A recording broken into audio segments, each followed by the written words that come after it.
hear shit loud in the air. Cold winds cut, we ain't got no fear. Blue and red storming, no time for leaving. Buffalo stands tall, no time for grieving. Stepped on the field, the ground was shaking. Josh with the rocket, defense breaking. Allen dropping dimes, that's art in motion. Waves in the crowd, a human ocean. Teams thinking they have a chance, bitch please. Pressure in the pocket, they drop to their knees. Fourth quarter grit, we want that ball. Clock hits 0, the 7-1-6 standing tall. And welcome back. This is the Rapid Reaction for OW Sports. Another Bills-Chiefs game. You love it and you hate it. Yeah, I think it boils down to that. Either it's going to be one of these love-hate relationships that we have with the Chiefs game. Hey, don't forget, make sure you give us a like, give us a subscribe, click the buttons, do what you do. All right, let's get started. Bills coming in as a 2-point underdog at home to the Chiefs. All the hype surrounding the Chiefs after getting Worthy back from injury, having Hollywood Brown, and then, of course, Rashid Rice coming back. And now all of a sudden the Chiefs are playing the way that everybody says, the best team in football. Power rankings have them number one. And you look across the field, you look at our Buffalo Bills, and where are we? Right? We're sliding. We're sliding because either injuries or the play of the defense, which has been suspect at times, or we're sliding because of just the inability to get the ball downfield. I am very critical, and I think most of us as Bills fans are very critical of Sean McDermott, Bobby Babich, Joe Brady. We're critical because we expect perfection. We expect success. That's why we're critical. I know that perfection is kind of that glass ceiling, right? It's a dangling carrot that you're always striving to get. But still, when you look at the roster, you look at the schedule, you look at just who our opponents are and really what we believe, right? Part of it is just innate as Bills fans that we do believe whoever we run out there is going to be successful. And so when you have a bump in the road, like when you lose to the Patriots, when you have a bump in the road, when you lose to the Falcons, you can pick parts of that game or those games. You can pick parts of those games and say, this is why we lost. I don't believe that those, either the Patriots or Falcons, are better teams than we are. I don't believe that.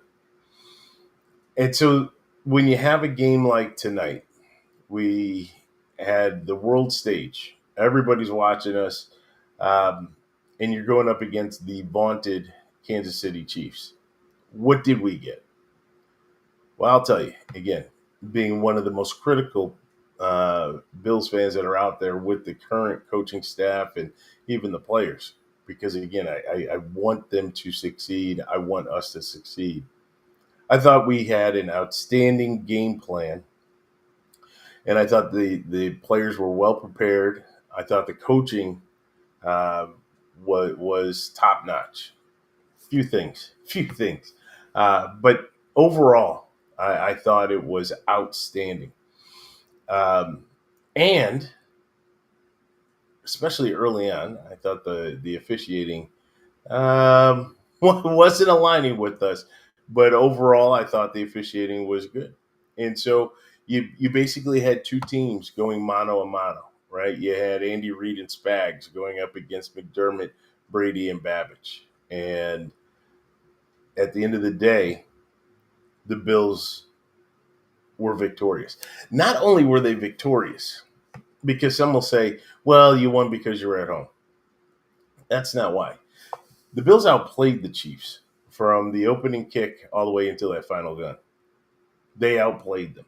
And again, tip of the cap goes to the coaching staff for having this team well prepared. Could it be that during that bye week, they gave some thought to Carolina, what they were going to do to Carolina? but the main emphasis was on how they were going to prepare for the Chiefs game? Quite possibly, right? Um, but they were absolutely well prepared as far as how they were going to scheme, how they were going to confuse the Kansas City Chiefs, how they were going to confuse Patrick Mahomes, where they were going to put the emphasis of that defense. And it's always been right now kind of the gray area, right? That's where, again, talking about how critical I am, having issues with Cole Bishop, having issues with Taylor Rapp, who didn't play, obviously, right, being hurt, having issues with Tre'Davious White, having issues there along our front four. And you saw on every level that this team came to play. I will tell you, it is such a great thing at times when you don't hear the names of Matt Milano and Terrell Bernard. Think about that. That means that front four is doing their job, and they perform admirably. I mean, they really did. I'm going to get to it in just a little bit, but I thought that this was one of Greg Rousseau's better games. I really did. I thought that this was Joey Bosa's best game as a Buffalo Bill. And then, just even in the middle, I thought the guys, they pushed the pocket. They basically controlled the run game. Now, yes, the Chiefs were without Pacheco, but still Kareem Hunt is a tough runner, serviceable tough runner. And they held him in check. Actually, we had a Clyde Hilaire sighting, so that Edwards Hilaire sighting. So that was interesting.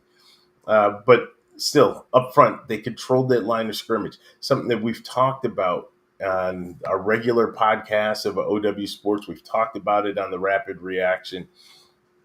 No matter how you want to put your skill players out there, if you're talking about if you want to spread them out 5 wide, if you want to go in a 13 personnel, doesn't matter. This game, from the beginning of time till so long in the future, is won in the trenches. That's where this game is won. And we saw on both sides of the ball, on the Bills' offensive side, and we saw on the defensive side. The defensive side, again, going back because I was focusing on the defense was just pushing the pocket. They were making Mahomes, taking him off of his spot, making him uncomfortable.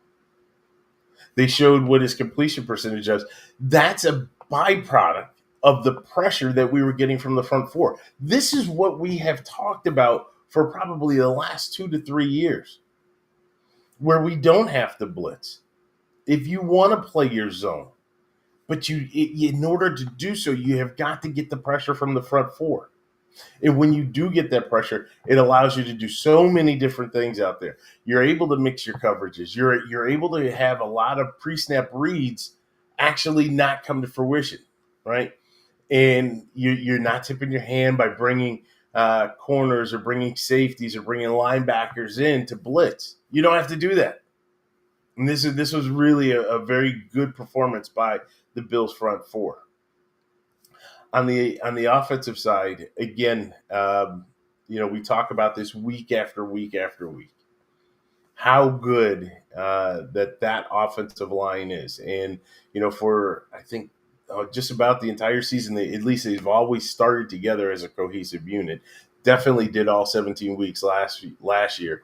I know that, we've had some injuries and some guys have had to be subbed in and out, but still, at the end of the day, you have that cohesive unit, and you could just see the guys like a Spencer Brown and a McGovern, and they showed Osiris Torrance out there. Actually, Dion was a little quiet. We didn't hear much of his name, good or bad, right? No penalties there, so that's good. Wasn't getting beat. That's good, right? In doing his job, and a lot of times, those are the positions that you don't want your name to be heard because you're just doing your job, right? You're protecting Josh.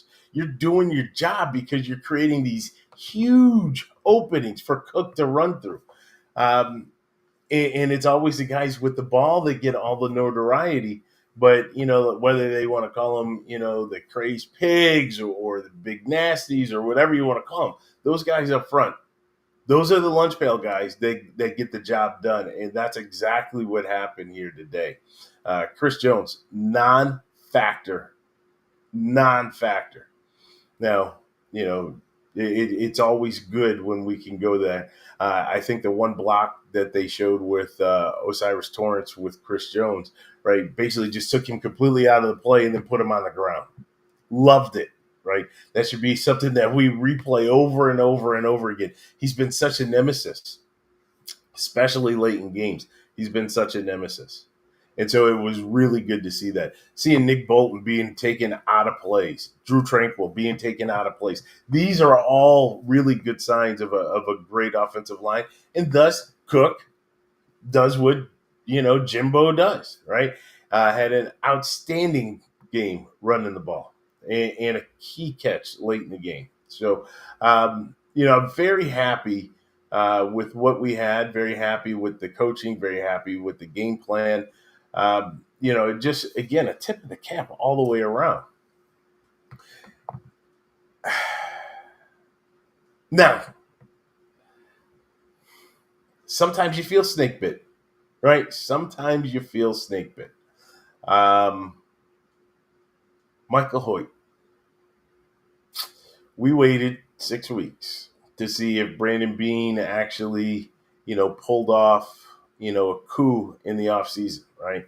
He went ahead and he got Joey Bosa. He said Michael Hoyt's going to be complimentary. He's going to be on the edge, and, he can, go back and forth between the edge and playing a linebacker spot. And then all of a sudden we hear about the failed test. We have to wait 6 weeks. Comes back after the bye week. We have Carolina, and we're like, ooh, this guy is going to be a difference maker. And really impressed with what we saw in Carolina.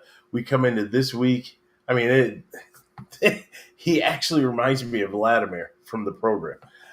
Just the way his intensity.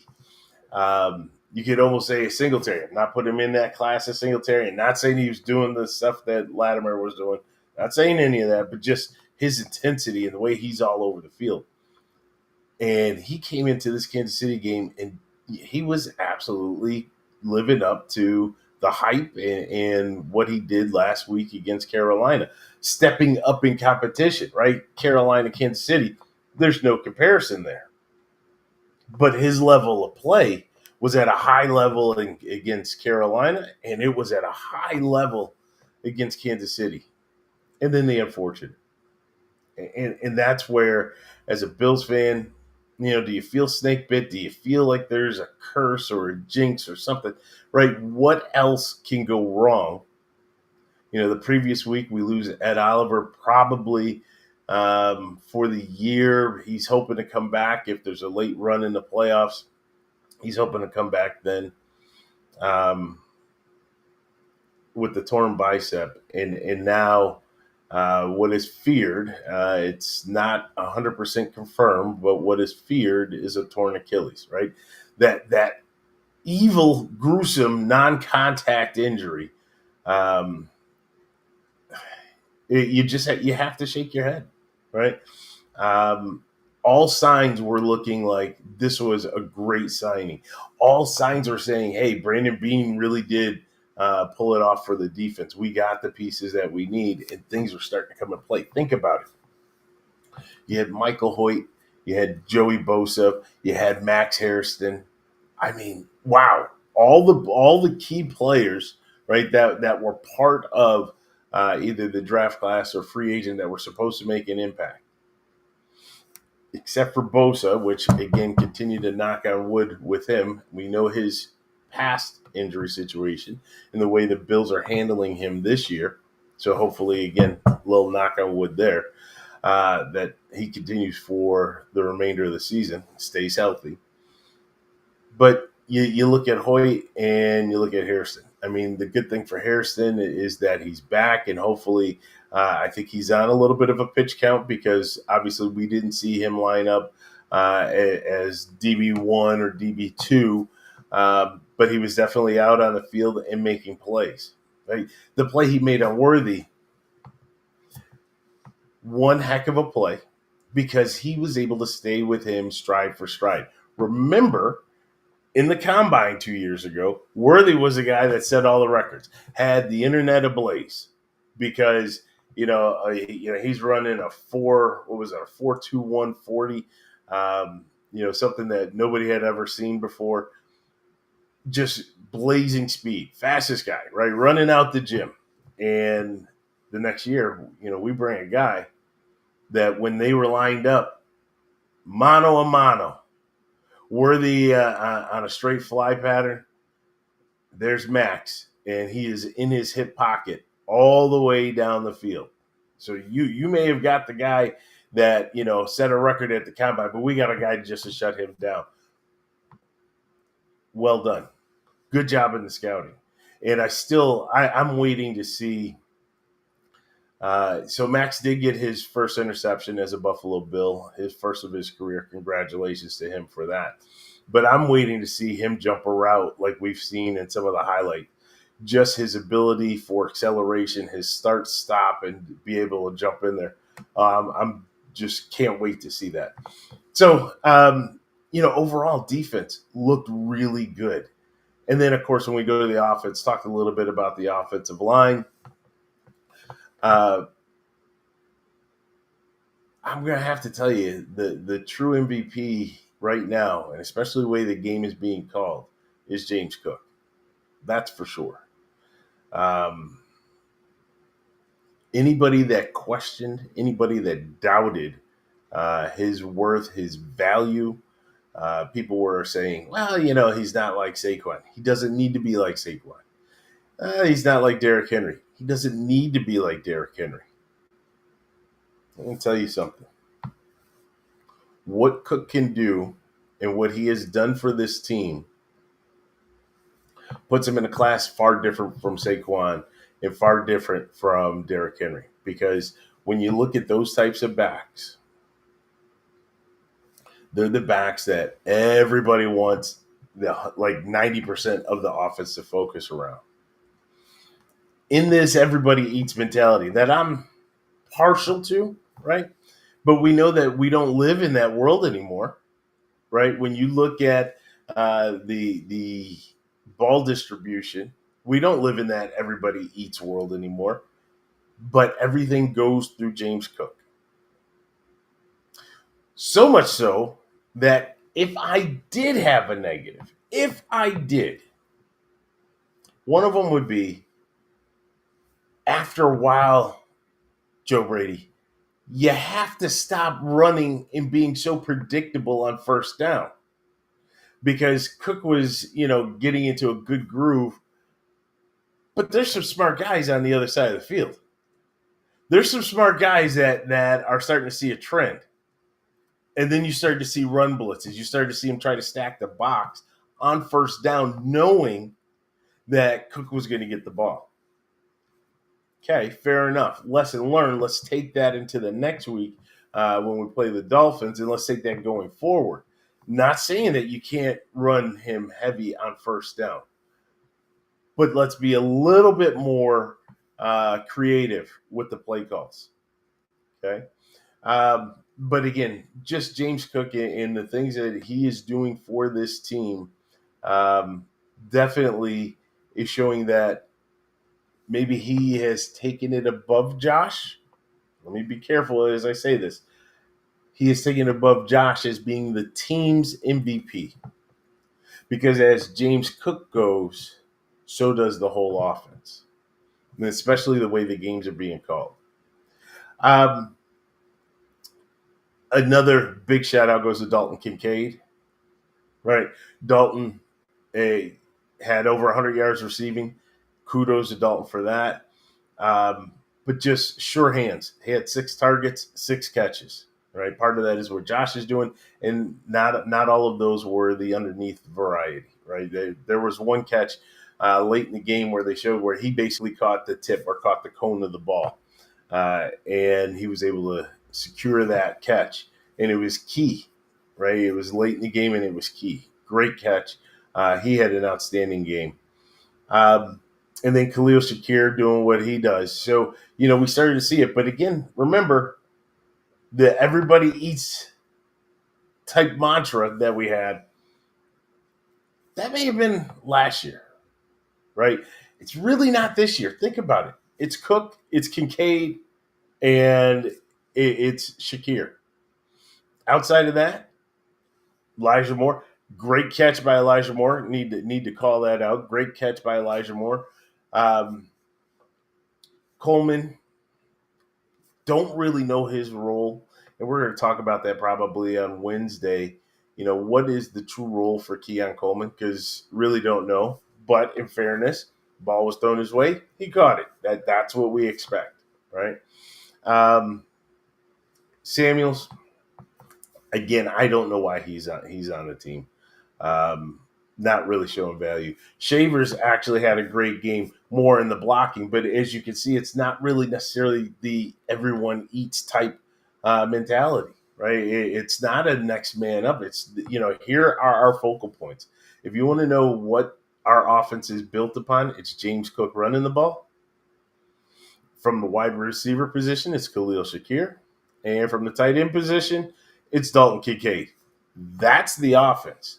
But the great thing is that that's the offense, and that's what came to play today. And that's how we got there. So let's take a look. We definitely want to talk about, who our stars of the game are from the Kansas City game. And as we look at that, we have Cole Bishop, and these are in no particular order. It's not like hockey, the first star, second star, third star. It's not. It's not that. A, it was a team effort, right?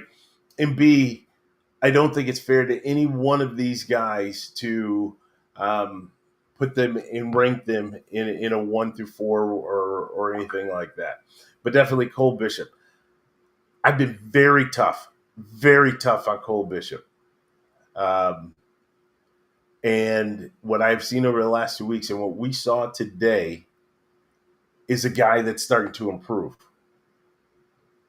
And a guy that is actually starting to show the skill set I think that the coaches were expecting, but also that we as fans were expecting. And I'm going to tell you, I think there's a direct correlation to Jordan Poyer being promoted and Cole Bishop no longer playing with Tyler Rapp. I think there is a direct correlation to his game going up. He has a veteran behind him who is now able to help him, put him in the right position, who he can lean on, who he can talk to. This is one of the guys that was part of our core two between him and Micah Hyde. And so now you have Cole Bishop, and you watch what he's doing on the field. The hits that he's making. I mean, actually, some of his hits are bringing us back to, old school football, right? The hit he laid on Kelsey, loved it. Absolutely loved it. Kelsey got up. Sure, he was shaking up. That's what you want. You want to put that fear and put it on tape. Let people know I am here. So, but looking at what he did, 7 total tackles, 1 tackle for a loss, 4 huge pass breakups. So, as we have noted, that was definitely his best game as a Buffalo Bill. The next is James Cook. We talked about Cook, right? 22 carries, 117 yards, back on track, getting over 100. Had the touchdown, 3 receptions, 18 yards on 4 targets. So love what he did there. Dalton Kincaid, 6 receptions for 101 yards, 1 touchdown, 6 targets. And Joey Bosa. Again, maybe just like Cole Bishop, this may have been Joey Bosa's best game as a Buffalo Bill. 3 total tackles, 1 sack, but 5 QB hits. Those 5 QB hits go more than the sack. Because those 5 QB hits lets Mahomes know that I can't just run around and do what I normally do against, the Chargers and the Raiders and, the rest of the teams out there in the West. There was somebody that was looking for him that was on a mission. Somebody was headhunting for him. And, he couldn't set up. He couldn't really drive when he was, trying to make some of those passes. And that was all because of what Joey Bosa was doing. And Joey Bosa also helped Greg Rousseau. Now, number 57, some people want to say, oh, he's playing so much better. He's doing the same thing that he's doing. And that brings me to this guy has got to go.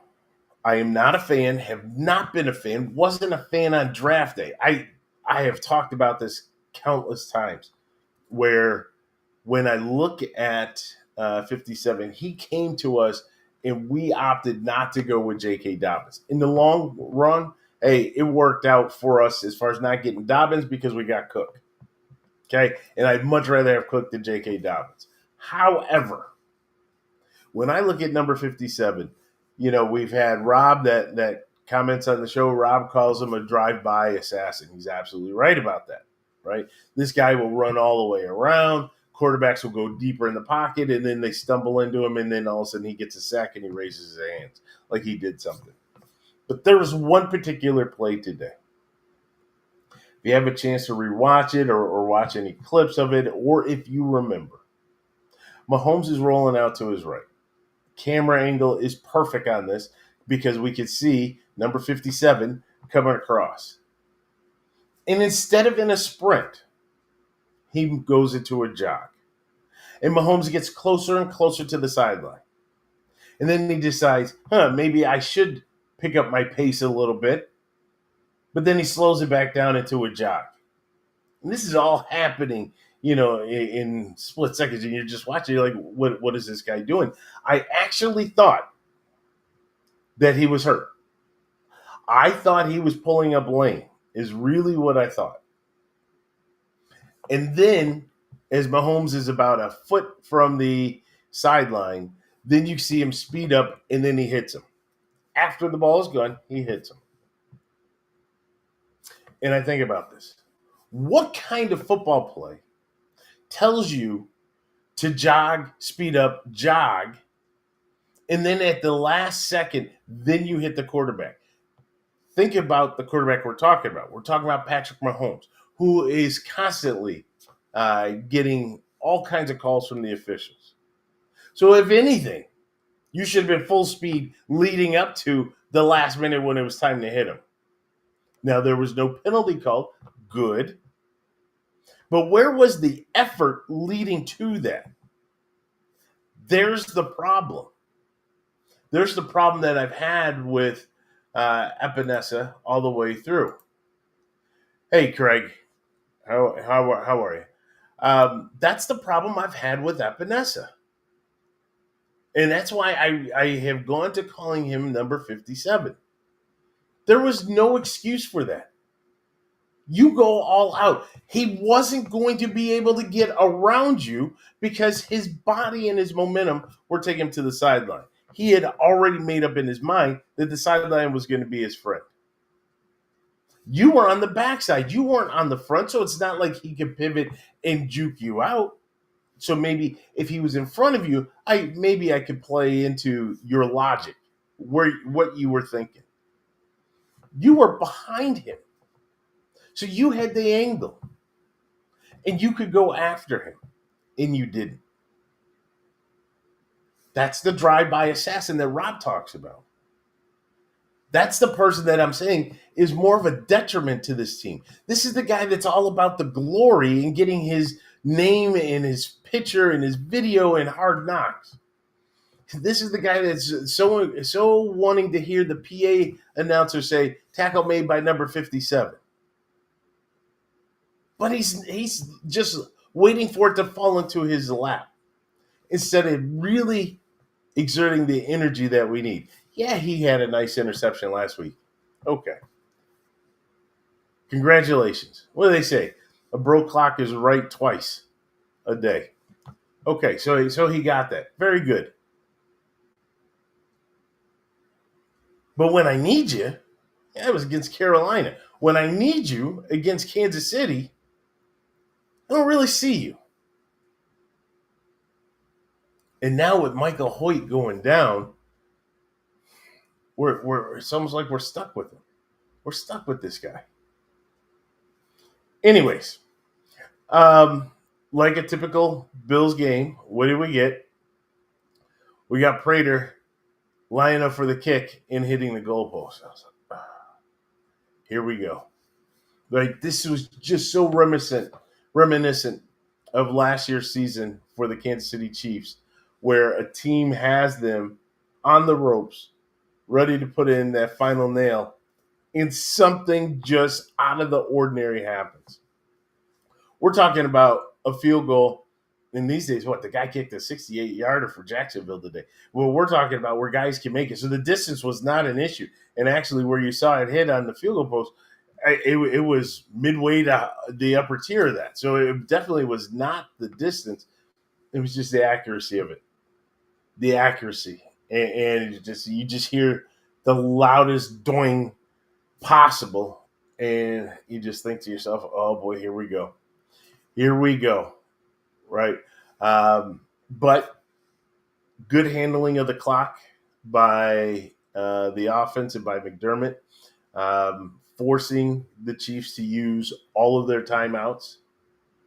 And then being able to realize that there's really not enough time. This wasn't 13 seconds in. I know Romo and Nance were definitely going to have that in their repertoire to talk about. Yeah, absolutely correct. Right, just something would happen. Right, just something would happen. Unexpected. I can't even talk right now. But just something would happen, right? And you just couldn't figure it out. It would happen, and you just walk away scratching your head. It happened with us with the Patriots as well. But again, kudos to the offense, right? Kudos to the time management. Kudos to McDermott and Joe Brady on how to milk that clock. You get it down to about 20 seconds. They had the long pass, which got me a little concerned, right? Because, again, we are talking about the Chiefs, but realizing that, even from the 40, that they were going to have to get a touchdown. And so that really was to our favor. I mean, if this was anything where they needed a field goal, definitely would be sweating in this one. So overall, not a lot of negative things that I can say. I was very happy. I was very happy from the opening kick all the way to the end.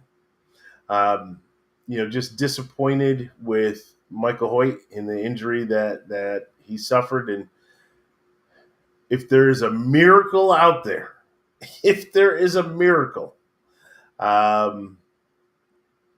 just maybe a sprained Achilles and not a torn,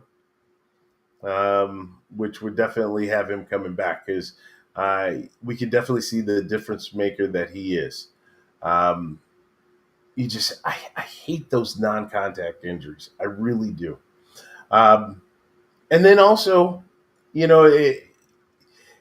the trade deadline's coming up Tuesday. So when we have our regular show on Wednesday, we're going to talk about kind of the winner and losers for both the Bills, and Stevie D will talk about the winner and loser for the Jets if any deals are made by either side. I know that I have been very vocal for some changes to the defense, and excuse me, depending on what the doctors say, may determine if Bean looks to make any moves on the defensive line. That's for sure. If Cole Bishop continues to play the way he's playing, we may not need to go out and get a safety. If their plan is at some point to bring Rapp back, then we definitely do, which means that it takes it to the other side of the ball. And I don't know what's going on with the rest of the receivers. There's only one wide receiver on this team right now, and that's Khalil Shakir. Whether it be Coleman or Samuels or Shavers or Moore, it doesn't matter, right? These guys are getting one or two targets. That's concerning, right? And so really Kincaid has really moved into probably that wide receiver type role. especially when they're in that 12 and 13 personnel. And, now you can spread them out wide, right? You can try to find some of the matchups that you're looking for. But I would like to see the Bills go after another wide receiver. It doesn't have to be a burner. It really doesn't. Palmer will be back, which will be definitely a bonus. He will be back at some point.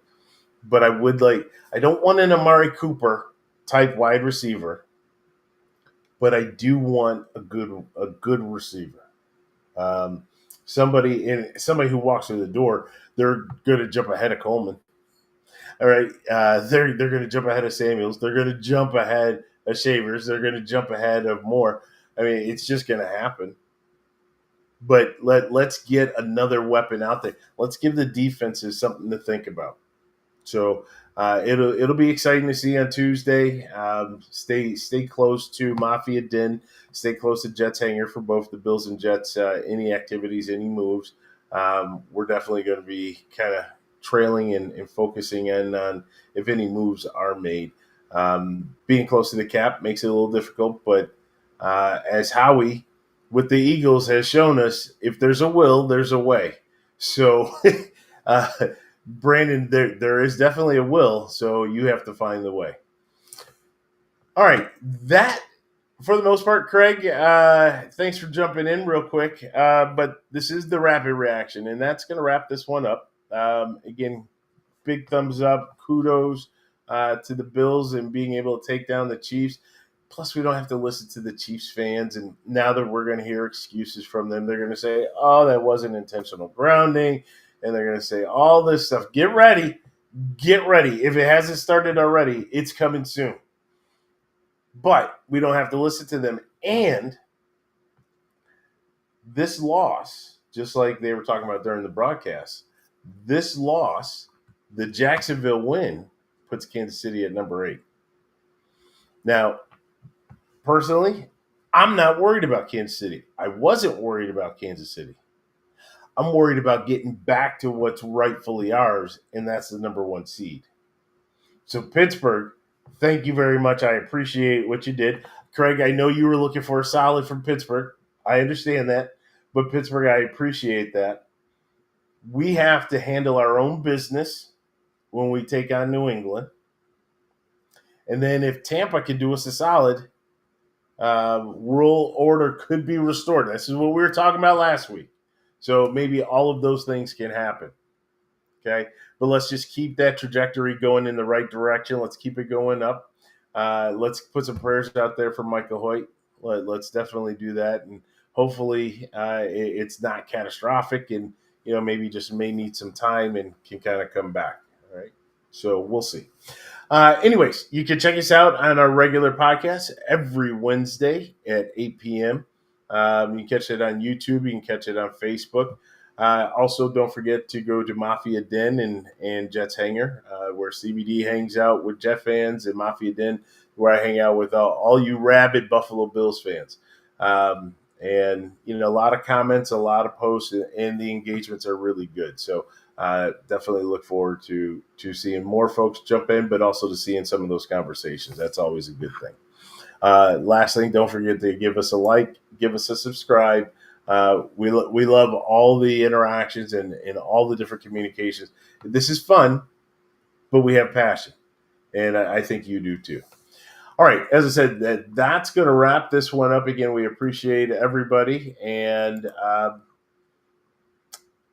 go Bills.